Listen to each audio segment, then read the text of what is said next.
بسم اللہ الرحمن الرحیم۔ السلام علیکم ورحمۃ اللہ وبرکاتہ۔ ابھی فضا میں حکم سلطانی کی گونج باقی تھی کہ ترک سپاہیوں کا ایک دستہ بے خوف و خطر آگے بڑھا۔ پھر تھوڑی دیر بعد ہی راجہ نندا اور اس کے سپہ سالاروں نے محل کے جھروکوں سے یہ ناقابل یقین منظر دیکھا کہ تمام بدمست ہاتھی بے ضرر بکریوں کی طرح سر جھکائے ہوئے چل رہے تھے۔ تم نے دیکھا کہ یہ کیسے جانباز لوگ ہیں؟ راجہ نندا نے اپنے سپہ سالاروں کو مخاطب کرتے ہوئے کہا۔ ساری دنیا موت سے ڈرتی ہے، مگر میں سمجھتا ہوں کہ خود موت مسلمانوں سے خوفزدہ رہتی ہے۔ تم مجھے مشورہ دیتے ہو کہ میں ان سے جنگ کروں؟ کالنجر کے سپہ سالاروں کے چہرے بجھ کر رہ گئے تھے۔ جن کے سامنے پہنچ کر تمہارے مست ہاتھی بھیڑ بکریاں بن گئے، انہیں کون شکست دے سکتا ہے؟ اس کے بعد راجہ نندا نے بے شمار قیمتی تحائف سلطان کی خدمت میں ارسال کیے۔ اس کے ساتھ کالنجر کے حکمران نے سلطان غزنی کی تعریف میں چند ہندی اشعار بھی لکھ کر بھیجے۔ راجہ نندا ہندی زبان کا ایک اچھا شاعر بھی تھا۔ سلطان محمود نے مشہور ہندوستانی، عربی اور یونانی شعراء کو جو اس کے دربار میں ملازم تھے یہ شعر سنائے۔ تمام استادان فن نے ان اشعار کو بہت پسند کیا اور راجہ نندا کی شعری کاوشوں کی دل کھول کر داد دی۔ سلطان محمود کی شان میں کہے جانے والے ان اشعار کا مفہوم کچھ اس طرح تھا: تو پیدائشی طاقتور اور فاتح ہے، تیری بلند اقبالی سے حسد رکھنے والا کوئی بدخواہ اس امر پر شہادت دے یا نہ دے، مگر چشم فلک ضرور گواہی دے گی کہ جب تو کسی محاذ جنگ کی طرف بڑھتا ہے تو نصرتیں اور کامرانیاں تیرے قدم چومنے لگتی ہیں، اور تیرے جسم کا سایہ دیکھتے ہی شکست و بربادی کے ستارے اپنی رفتار بدل دیتے ہیں۔ بس اے میرے شہنشاہ، تو کیوں بار بار اپنے آپ کو جسمانی اذیتوں سے دوچار کرتا ہے؟ اقتدار اور حکمرانی کے لیے تو تیرا نام ہی کافی ہے۔ راجہ نندا کے کہے ہوئے ان اشعار کی فصاحت و بلاغت اور معنی آفرینی سے متاثر ہو کر سلطان محمود نے ایک جوابی خط تحریر کیا۔ نندا، ہم تیری ذہانت سے بہت خوش ہوئے۔ تو نے ہماری تعریف کر کے اپنے دستار کو بھی بچا لیا اور ہمارے قہر کی سنگباری سے کالنجر کے در و دیوار کو بھی محفوظ رکھا۔ تو ہم سے مصالحانہ انداز میں ملا، مگر ہم تجھ سے اپنی شاہانہ قدروں اور دوستانہ رسموں کے ساتھ ملاقات کریں گے۔ ہمیں تیرے اشعار بہت پسند آئے۔ تیرے پاس صرف لفظوں کا سرمایہ تھا، سو تو نے اسے ہماری خاطر میں لٹا دیا۔ ہم دیکھ رہے ہیں کہ تیرا دامن خالی ہو چکا ہے، مگر اطمینان رکھ کہ تم مفلس و تہی دست نہیں ہے۔ تو نے ہماری تعریف کر کے اپنے خزانوں کو بھر لیا ہے۔ ہم اپنے فرمان کے ذریعے کالنجر کے تحفظ کی ضمانت دیتے ہیں اور اس کے ساتھ تجھے گرد و نواح کے 15 قلعوں کی حکمرانی کا اعزاز بھی بخشتے ہیں، اور امید رکھتے ہیں کہ تو اپنی آخری سانس تک سلطنت غزنی کا وفادار رہے گا۔ سلطانی مکتوب کے جواب میں راجہ نندا خود محمود کی خدمت میں حاضر ہوا اور والی غزنی کو مزید قیمتی تحائف پیش کیے۔ پھر سلطان محمود نے مسلسل 3 سال تک مزید فتوحات حاصل کیں۔ تمام مفسد و شرانگیز حکمران اپنے دردناک انجام کو پہنچ چکے تھے اور تمام سیاسی فتنہ گروں کو خونی کفن پہنا کر تہہ خاک دفن کر دیا گیا تھا۔ بالآخر سن 415 ہجری کے آخر میں سلطان محمود نظام شاہ کی خدمت میں حاضر ہوا۔ اس وقت تک نظام شاہ بہت کمزور ہو چکے تھے۔ والی غزنی کو اپنے روبرو پا کر حسب عادت مسکرائے اور انتہائی شگفتہ لہجے میں سلطان کی مزاج پرسی کرنے لگے۔ تم کیسے ہو فرزند؟ اور تمہاری فتوحات کا کیا حال ہے؟ آج تمہیں یہ ناکارہ بوڑھا کیسے یاد آ گیا؟ نظام شاہ کے لہجے سے طنز نہیں، بزرگانہ شکایت کا رنگ جھلک رہا تھا۔ سیاسی ہنگامہ خیزیوں اور دشمنوں سے مار کارائی کے سبب سلطان محمود کئی سال بعد شاہ کی خدمت میں حاضر ہوا تھا۔ شیخ محترم خوب جانتے ہیں کہ ان کا فرزند کہاں تھا اور کس حال میں تھا۔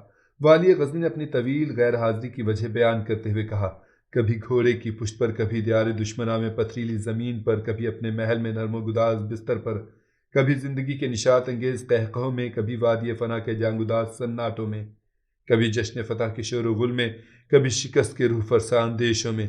غرض وہ کون سا مقام تھا جہاں پہنچ کر میں نے اپنے شیخ کو یاد نہیں کیا؟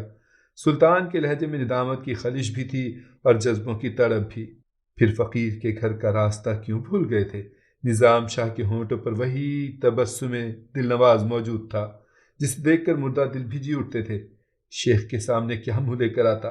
والی غزنی رک رک کر بول رہا تھا۔ ایفائے عہد کی طاقت نہیں تھی، اس لیے مجرموں کی طرح چھپتا پھرتا تھا۔ اب کیوں آئے ہو؟ یکا یک نظام شاہ کے چہرے پر عجیب سا رنگ ابھر آیا تھا۔ اب میں شیخ سے سومنات پر حملے کی اجازت لینے آیا ہوں۔ والی غزنی کے لہجے سے ایسی طمانیت کا اظہار ہو رہا تھا جیسے کوئی شخص کسی کے قرض کا بار گراں اتارنے آیا ہو۔ نظام شاہ بہت دیر تک حیرت و سکوت کے عالم میں بیٹھے رہے۔ پھر آہستہ آہستہ ان کی پلکیں بھیگنے لگیں۔ کیسی عجیب خبر ہے، کہیں میری سانسیں نہ رک جائیں۔ شدت جذبات کے سبب نظام شاہ کی زبان سے ادا ہونے والے الفاظ ٹوٹ ٹوٹ جاتے تھے۔ سلطان محمود نے مختصراً نظام شاہ کو اپنی فوجی تیاریوں کی تفصیلات بتائیں اور پھر عرض کرنے لگا، مجاہدین غزنی اپنے گھوڑوں کی لگامیں پکڑے حکم شیخ کے منتظر کھڑے ہیں۔ ابھی نہیں فرزند، نظام شاہ نے کہا، پہلے تمہیں خراسان پہنچ کر حضرت شیخ ابو الحسن خرقانی کی بارگاہ جلال میں حاضر ہونا پڑے گا۔ سلطان محمود نظام شاہ کا خط لے کر خراسان پہنچا۔ اس سفر کے دوران والی غزنی کے ذہن میں شیخ ابو الحسن خرقانی سے متعلق عجیب عجیب خیالات ابھر رہے تھے۔ وہ اس شخص کی ولایت کو دیکھنے کے لیے بے قرار تھا جسے نظام شاہ جیسے انسان نے شیخ کہہ کر پکارا تھا، اور جس کے بارے میں ایک مرد قلندر کا دعویٰ تھا کہ وہ امرائے وقت کی جانب آنکھ اٹھا کر دیکھنا بھی گوارا نہیں کرتا۔ خراسان پہنچ کر سلطان محمود نے اپنے ایک مصاحب خاص کے ذریعے حضرت شیخ ابو الحسن خرقانی کی خدمت میں حضرت نظام شاہ کا خط ارسال کیا۔ غزنی کے مرد قلندر کا خط پڑھ کر حضرت ابو الحسن خرقانی کی آنکھیں نم ہو گئیں۔ پھر آپ نے فوراً ہی والی غزنی کو اپنی مجلس میں طلب فرما لیا۔ شیخ، مجھے کوئی نصیحت کیجیے۔ والی غزنی سلطان محمود نے ان کی خدمت میں حاضر ہو کر درخواست کی، تجھے چاہیے تھا کہ 4 چیزوں کو سختی سے اختیار کرے: اول پرہیزگاری، دوئم نماز باجماعت، سوم سخاوت، چہارم انصاف۔ اس کے بعد سلطان محمود نے عرض کیا، شیخ میرے حق میں دعا کیجیے۔ والی غزنی کی درخواست کے جواب میں حضرت شیخ نے فرمایا، میں 5 وقت نماز پڑھنے کی تلقین کرتا ہوں کہ اللہ تمام مومن و مومنات کو ہدایت فرما دے۔ والی غزنی نے دوبارہ عرض کیا، یہ تو عام دعا ہے، میرے لیے کوئی خاص دعا فرمائیے۔ حضرت شیخ ابو الحسن خرقانی نے بڑے پرسوز لہجے میں کہا، تیری عاقبت محمود ہو۔ ابھی حضرت شیخ کی زبان سے یہ کلمات ادا ہوئے تھے کہ تمام لوگوں نے بآواز بلند آمین کہا۔ والی غزنی کو محسوس ہوا کہ خانقاہ کے در و دیوار سے ایک روشنی سی پھوٹنے لگی ہے، تمام فضا ایک عجیب سی خوشبو سے معطر ہو گئی ہے۔ کچھ دیر تک اس مجلس روحانی پر گہرا سکوت طاری رہا۔ پھر سلطان محمود نے حضرت ابو الحسن خرقانی کی خدمت میں درخواست پیش کرتے ہوئے عرض کیا، میں سومنات پر لشکر کشی کرنا چاہتا ہوں۔ جنگی اعتبار سے یہ مشکل ترین محاذ ہے، میری فتح و نصرت کے لیے دعا کیجیے۔ سومنات بت پرستوں کی سب سے مضبوط اور محفوظ جگہ ہے۔ شیخ نظام نے اسی مقصد خاص کے لیے مجھے آپ کی خدمت میں حاضر ہونے کا حکم دیا تھا۔ نظام شاہ کا نام سن کر حضرت شیخ ابو الحسن خرقانی کے چہرے پر محبت کا ایک عجیب سا رنگ ابھر آیا۔ میرے بھائی بھی خوب ہیں۔ شیخ ابو الحسن خرقانی بڑے عالم جذب میں بول رہے تھے۔ نظام شاہ حالانکہ مخدوم ہیں لیکن پھر بھی خود کو خادم ہی کہتے ہیں۔ یہ کام تو وہ خود بھی کر سکتے تھے، لیکن انہوں نے تمہیں اس قدر طویل سفر اختیار کرنے کی زحمت کیوں دی؟ والی غزنی بچپن سے لے کر آج تک نظام شاہ کی روحانی قوت کا مشاہدہ کرتا رہا تھا، اس سے وہ بھی حیران تھا کہ نظام شاہ نے اسے یہاں کیوں بھیجا۔ مجھے کیا خبر کہ نظام شاہ نے یہ حکم کیوں صادر کیا؟ والی غزنی نے حیرت زدہ لہجے میں کہا، ایک مرد بزرگ ہی دوسرے مرد بزرگ کی گفتگو کے اسرار و رموز سمجھ سکتا ہے۔ شیخ ابو الحسن خرقانی کچھ دیر تک آنکھیں بند کیے سر جھکائے بیٹھے رہے، پھر یکایک انتہائی غضبناک لہجے میں بولے، ایک پتھر کا بت کب تک محفوظ رہ سکتا ہے؟ اسے تیری ہی ضرب سے ٹوٹ کر بکھرنا ہے۔ بت پرست سومنات کے گرد کتنی ہی آہنی دیواریں کھینچتے ہیں، مگر اس کے دن پورے ہو چکے ہیں۔ جلدی کر، سومنات تیرا انتظار کر رہا ہے کہ تو آئے اور اس کے باطل وجود کو ریزہ ریزہ کرے۔ میری آنکھیں دیکھ رہی ہیں کہ ایسا ہی ہوگا، ایسا ہی ہوگا۔ شیخ ابو الحسن خرقانی کا چہرہ حالت جذب سے سرخ ہو گیا تھا اور اہل مجلس صاف محسوس کر رہے تھے کہ شیخ پر جذب کی شدید کیفیت طاری ہے۔ سومنات کی کیا مجال، ایک دن ساری کائنات فنا ہو جائے گی، بس اللہ کا نام باقی رہ جائے گا۔ پھر جب کچھ دیر بعد حضرت شیخ ابو الحسن خرقانی کی حالت جذب ختم ہو گئی تو سلطان محمود نے اشرفیوں سے بھری ہوئی ایک تھیلی شیخ کی خدمت میں پیش کی۔ حضرت ابو الحسن خرقانی چند لمحوں تک اشرفیوں کی تھیلی کو دیکھتے رہے، پھر آپ نے اپنے ایک خادم سے جو کی سوکھی روٹی منگا کر سلطان محمود کے سامنے رکھ دی۔ اسے کھاؤ، سوکھ جانے کے باعث جو کی روٹی بہت سخت ہو گئی تھی۔ سلطان محمود نے بہت مشکل سے روٹی کا ایک ٹکڑا توڑا، مگر اسے کھانے کی کوشش کی تو وہ والی غزنی کے حلق میں اٹک گیا۔ کیا یہ روٹی تیرے حلق سے نیچے نہیں اترتی؟ حضرت شیخ ابو الحسن خرقانی نے والی غزنی سے پوچھا۔ سلطان محمود نے اس بات میں جواب دیتے ہوئے عرض کیا، ہاں شیخ، کچھ ایسا ہی معاملہ ہے۔ حضرت شیخ ابو الحسن خرقانی مسکرائے، جس طرح ہماری یہ سوکھی روٹی تمہارے حلق سے نیچے نہیں اترتی، اسی طرح تمہاری اشرفیوں سے ہماری زبان چل جاتی ہے اور ہم اس سنہری غذا کو ہضم نہیں کر سکتے۔ والی غزنی کو اپنی کم مائگی کا احساس ہونے لگا، اسے ہمارے سامنے سے اٹھا لو، حضرت ابوالحسن خرقانی نے اشرفیوں سے بھری ہوئی تھیلی کی طرف اشارہ کرتے ہوئے فرمایا، ہم سیم و زر کو بہت پہلے طلاق دے چکے ہیں۔ والی غزنی بہت دیر تک بارگاہ شیخ میں سر جھکائے بیٹھا رہا۔ پھر رخصت سے پہلے سلطان محمود نے حضرت ابوالحسن خرقانی سے ایک اور درخواست کی، شیخ مجھے اپنی کوئی نشانی عطا کیجیے کہ میں ہر وقت آپ کی قربت کو محسوس کر سکوں۔ حضرت ابوالحسن خرقانی نے اسی وقت اپنی عبا اتار کر سلطان کو عنایت کر دی۔ پھر جب سلطان محمود رخصت ہونے کے لیے خانقاہ سے اٹھا تو اس بار حضرت شیخ ابوالحسن خرقانی بھی والی غزنی کی تعظیم میں اپنی نشست سے اٹھ کر کھڑے ہو گئے۔ حضرت شیخ کا یہ طرز عمل دیکھ کر والی غزنی کو شدید حیرت ہوئی۔ پھر اس نے صاحب ولایت سے عرض کیا، شیخ محترم آخر یہ کیا راز ہے کہ جب میں خانقاہ میں داخل ہوا تھا تو آپ نے میری طرف ذرا توجہ نہیں کی تھی، لیکن اب میں واپس جا رہا ہوں تو آپ میری خاطر اٹھ کر کھڑے ہو گئے۔ حضرت شیخ ابوالحسن خرقانی نے جواباً فرمایا، جب تم مجھ سے ملاقات کے لیے آئے تھے اس وقت دولت و اقتدار کے نشے سے سرشار تھے اور کسی حد تک شہنشاہیت کے غرور و تکبر میں مبتلا تھے، مگر اب تم عاجزی و انکساری کے ساتھ واپس جا رہے ہو، اور سب سے بڑھ کر یہ کہ تم میرے نزدیک سلطان محمود نہیں نظام شاہ کے محبوب فرزند ہو، اس سے مجھ پر تمہارا احترام واجب ہے۔ والی غزنی نے بے اختیار مسافے کے لیے اپنا ہاتھ آگے بڑھایا۔ حضرت ابوالحسن خرقانی نے بڑی گرمجوشی کے ساتھ سلطان محمود کا ہاتھ اپنے ہاتھ میں لے لیا۔ پھر سلطان محمود حضرت شیخ کی مزید دعاؤں کے سائے میں غزنی کی طرف روانہ ہو گیا۔